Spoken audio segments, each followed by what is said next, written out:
រំពឹងថានឹងអឡើយ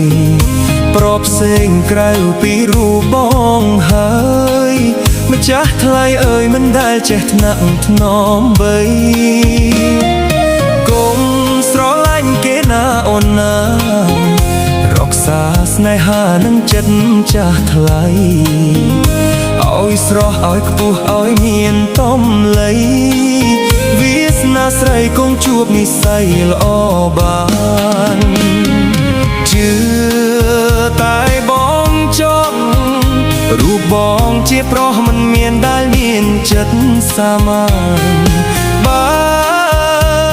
ស្នេហាហើយចង់ឲ្យអូនបានឡើងដល់ឋានសួគ៌កុំ